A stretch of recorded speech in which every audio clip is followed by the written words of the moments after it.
In this video, we will look at variables, literals, and constants in Java. Let us start with variables. I will use this cabinet to try and explain how variables work. Variables are used to store information to be referenced and manipulated in a computer program. They also provide a way of labeling data with a descriptive name, so our programs can be understood more clearly by the reader and ourselves. It's helpful to think of variables as containers that hold information. Their sole purpose is to label and to store data in memory. This data can then be used throughout your program. So if we look at this cabinet, the cabinet has different drawers that we could say in programming terms are variables in the cabinet. Every drawer has a label on it. We can see labels for food storage and ovenware. Let's just take those two. The drawer for food storage has the label or name food storage. What type of items do you think will be stored in that drawer? Yes, obviously food items. If that drawer was a variable, the type of the variable would be food, and the name for the variable would be food storage. The same is true for ovenware or linens. Now, would you store food items in the ovenware drawer or cutlery in the food storage drawer? Definitely not. The same is true for Java variables. You store only the type of items that it is defined for. Now let us look at the different types of primitive data that we can get in Java. In this table, you can see the data type, the size, and the range of the specific data type. Byte, short, int, and long are all integer data types of different sizes. Note that a long data type can store 8 bytes and an int data type can store 4 bytes.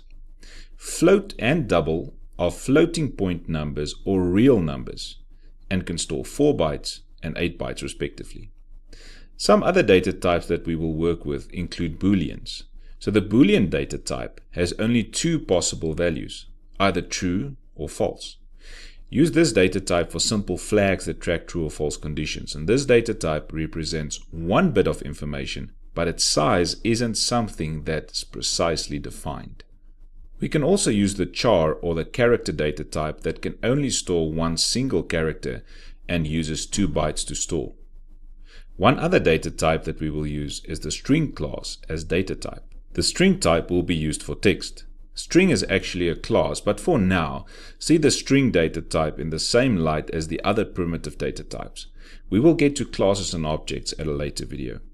Enough talking, let us see how we can use variables in coding. Right, when you open up IntelliJ, we can go and create a new project now to test out the variables.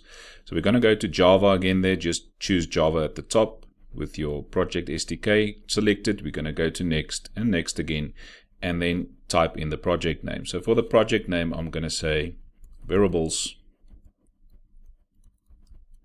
literals, and constants. Okay, and then I'm going to say finish there, and that creates my project for me. Okay, then after the project has been created, we're going to go into the source folder again, right click, say new package, and I'm just going to call this package com.example.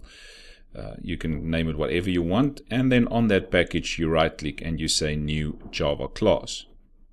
This class I'm going to call now variables, literals, and constants. Now you can see there that in this one there, your project name, I've said variables, comma, space, literals, and constants, and everything, there's spaces and so forth. But when you create a new class, there cannot be any spaces. So you can create a new space by basically just using the underscore there, if you want to separate the words a bit. And then I'm going to say OK there, so that's the name of my new class. And then because we need to have this class run our application, then we need the main method. So we're going to say public static void main, that's the shortcut, and then there's our main method where everything should start.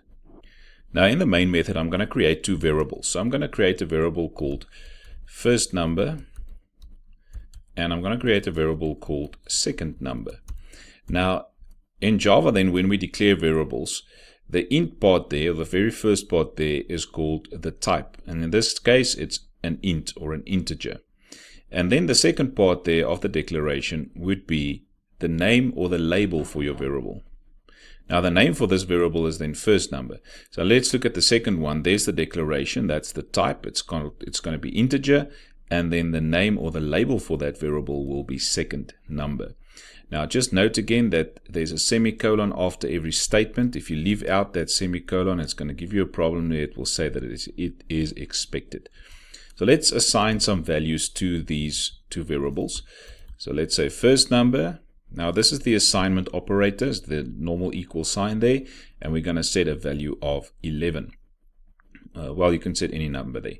So the first number then I'm setting as 11. Now because this first number was declared as an integer, I can only save integer values into it. That's like the drawer again. The drawer's type is now integer. The label on the drawer will be first number, and what am I placing inside of the drawer will be that 11. Now if I make the 11, let's say 11.5, which is now a floating point number or a real number, then if you hover over it, you can see the error there. It found a double, which is a real value, and it requires an integer. So we can only save integers into this variable called first number. Let's go back. We can also not save any text. So you can also see there it picks up this is a string. Now remember, string in Java is basically text, and it's required an integer, but it found a string. So you can see again that it's only integer values that is allowed there. So let's just leave it at an 11, and I'm going to add the second number. Let's assign the second number a value of 20. Now let's say we want to work out the average between these two values. If I set 10 there, then the average would be 20 plus 10, which will give you 30, divided by 2 equals 15.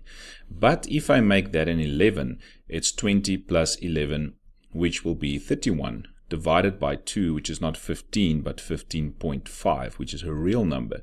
It's a floating point value, which means that if we declare a variable to hold that answer, let's call it average, we must declare that variable then as a double, so it can hold comma values or floating point values or real numbers. So that's why we declare it as a double. And then we can work out what should we store now in this variable called average. So how do we work out the average? We need to take the 11 plus the 20 and divide it by 2. So the 11 is in the variable called first number. We're going to add the second number, and then we're going to divide by 2. But now the same as your calculator would do, it will basically take second number divided by 2 first, and then add that answer to the first number because of operator precedence. So it's exactly the same thing, but what we want to do here is to first get the answer of those two values, first number and second number. That's the plus sign there. We add the 11 and the 10, and then that answer of 31 we divide by 2.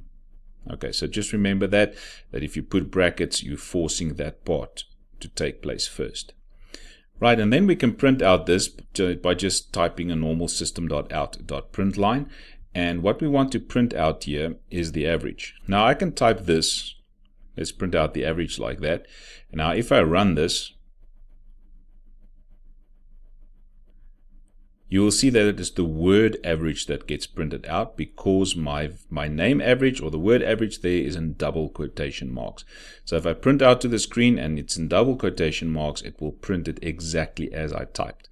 So in order for me to print out only the variable or what is saved in the variable, there must be no double quotation marks. So now I'm printing out whatever is saved inside of the average variable, and if I run it now, you'll see it will be a number and not the word average. So you'll see we get a 15.0 there. Now 15.0 is not correct. We'll get back to that now. Okay, so before we carry on, I want to add the word average there with a colon and a space. So I can use the plus sign again to add some text with whatever is saved in the variable. So you can see there's the plus sign again. So the plus sign here and there are two different things. Here the plus sign is actually the addition operator where we add two numbers. So it will be 11 plus 20, which will give me 31. Whereas this plus sign there is adding some text to a number, or adding a number to some text, which means that this plus sign there is not an addition operator, but it is the concatenation operator, which means to the text I'm going to add some more text, but this text will come from the variable called average, which is a double. Okay, so we're going to print out, let's see this one now. So it's going to print out the word average just as it is with the colon and the space, and then whatever is saved into average. So you can see there's the printout. Average with the colon and the space, and then the value that we found in average. So now the value for the average is 15.0. So let's look at the average again. 11 plus 20 gives me 31. 31 divided by 2 is not 15, it's 15.5. So what Java did now is it threw away the decimal value. We call that integer division in Java. So basically what happens, your division operator, if both sides of your division operator is an integer, then Java will throw away the decimal part. So in order to correct this, I can just go and put a .0 after the 2, which will make this one a double and this part there an integer. So I don't have integer division anymore. One side is a double, the other one is an integer. So if we run this again, you'll see that your error will be corrected and we'll get the 15.5. Another way of doing this, remember you only need to change one of the two sides. I can also change this side, but I cannot go and say .0 there because we're working with variables here. So you can also cast this or convert it to a double, which means that the sum of first number and second number will then be converted to a double and then divided by an integer, which will also work 100%. So if you run that, you will get exactly the same output. Okay.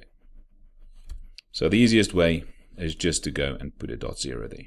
Now let's look at some other variables that we can use. So this is basically the numbers. The ones we use most is integers and doubles, but remember there's different types of integers like the byte and the short and the long as well. And also with the double you can also use float instead of double. But these are the most used ones.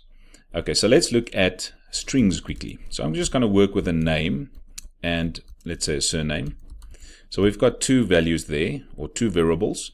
Both are declared as string, which means we're going to save only text as double quotation marks into these variables.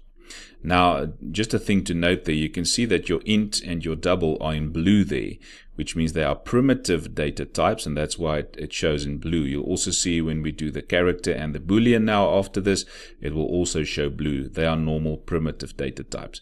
Because string is actually a class, it will not be in blue, but we'll get to classes later on. So for now, your variables of type string works exactly the same as with your double or your integer. Okay, so now we've declared the name as type string text, and the name of the variable or the label for the variable will be name. The same for the bottom one, the type is string, the label or the name is surname. Now let us assign some values to these two variables. So I'm going to say the name for this guy will be John, and the surname will be, let's say, Rambo.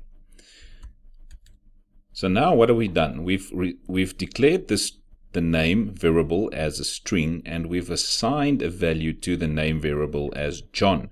Now just look at the assignment there. You can see that it is a double quotation mark and then whatever the text that you want to display or want to show or save into the variable. So in this case, it must be double quotation marks. If I try to add a number there, you can see that it says it has found an integer there, but it should be a string. It's required to be a string. We could also put a 10.8 there or 10.0. It will still be a number value. It will be a double in this case. And I can also put in characters there. So even a character, you can see it found a char there, which is a character, and it's not a string. It's not normal text. Okay, so it must be double quotation marks. And let me just change this back to John Rambo. Okay, and then when we print it out, I'm going to print out, let me just say name there, then the concatenation operator. Now what I want to concatenate is a space. So this is how I'll do a space, just a normal double quotation mark with a space in between, and then concatenate the surname. And then if we print this out, or we run this now, just after your average, we will have the name, which is John, then a space, and then the surname, which is Rambo. So it will print out John Rambo. Okay, so that is strings. Now let's look at another one there. Let's take the Boolean quickly. So that is the Boolean. Remember, Boolean values are either true or false. So let me just call this one value. So this variable is called value, and the type for the variable is Boolean, either true or false. So to this value, if I try to save a number now, you can see that it found an integer, but it wants a Boolean. Also a 10.9, for instance, now it's just a double, but it accepts a Boolean. If I add some text there, let's say the text of true, you can see it's still text, it's not Boolean. So for your Booleans to work, it must either be true or it must be the false value. So those are the only two values that you can have for the Boolean. It's either true or false. And then we'll have a look at Booleans a bit later on when we do the decision structures. But for now, let's just print it out. So if we print out, and you want to just print out that value, which will be whatever is saved in the variable called value, which will be false. So if we run it now, and you print it out to the screen, the value should be false. Okay, let's look at the last variable for today, or type for today, and I'm going to look at the character quickly. So for the character, it's basically just a letter of the alphabet, and we can assign, let's say, a J there for the letter of the alphabet, and you can see that characters actually accepts characters as a single quotation mark. Characters are also number based, which means that I can add a number there, which is a representation of a specific character. So which means basically we can add integer values there for a character or normal character values. But if I try to do 12.9, it will say it's a double, it should be a character. Okay, so now for this one, let's just add, even if I add normal text as a double quotation mark, it won't accept it because it accepts only one character. So I'm going to use the J there, and that is the letter that we want to print out, and let's print out without double quotation marks just the letter of the alphabet there, and if we run it, you can see that we've printed out that letter of the alphabet. Right, so now we said this example will go about, or will be about, variables, literals, and constants. So what is a literal then? So we all know by now, hopefully, what is a variable. So these are variables, a place to store data of a specific data type. So now what is a literal? If I look at my variables, this would be a variable, but the value that I assign it, a number like this I'm doing now instead of a variable, we call this a literal. So a literal is basically a notation for representing a fixed value in source code. For example, 20 will be fixed. Whereas first number, I can go and change first number if I want. I can say first number should now be 30. And then when we work out the average, it will be 20 plus 30, which is 50 divided by 2, and it should be 25. So there's the value of 25.0, which means that this is a variable. So for a variable, I can change the value of a variable, but a literal stays fixed. That 11 stays an 11. This 30 stays a 30. Let's go down a bit. So you'll also see that even in the system out print line, this text that I have there as raw code, raw text, will basically be my literal. The same for my name variable. That is the literal. This is the variable. That is the literal. This is the variable. For my Booleans, false is the literal there, and value will be the variable. The same for my letter or my character here. That is my literal. This is my variable. Now the last thing for this example will then be constants. Let's just have a quick look at what is a constant. So a constant are like variables in their declarations and the ability to look at the values stored inside of them. However, you cannot change the values while the program is running, and the value of a constant remains, rather unsurprisingly, constant. So in order to create a constant variable in Java, we will use the final keyword. So you'll see as soon as I add the final keyword to a declaration of a variable, I cannot change the value of that variable once it is assigned a specific value. So first number you can see is assigned the value of 11. Because I'm saying first number must now be a constant by adding the final keyword there, it means that this value for first number must stay 11, and I cannot change it throughout my coding. And that's why trying to change it then in this line will then give me an error, and I cannot change it at all. So that's the difference between the final and the normal variable. Okay, so I need to remove that one line of coding then, and then everything would be fine. So the constant just means that this first number is now defined a specific value of 11, and I cannot change that value of 11 throughout my coding anymore. It must remain that specific value. Well, I can change it there. I can make it a 13, and then throughout your coding it must stay a 13. It just means that somewhere along the line I can't go and say first number equals something else now. It will give me an error. Now, another thing about constants is normally a good programming principle would be to make all uppercase when you're referring to a constant, which means that that first number there must actually be first, and you can use the underscore there, number. So all uppercase will tell us as programmers, somebody that reads your code, that that is in fact a constant because it's all uppercase.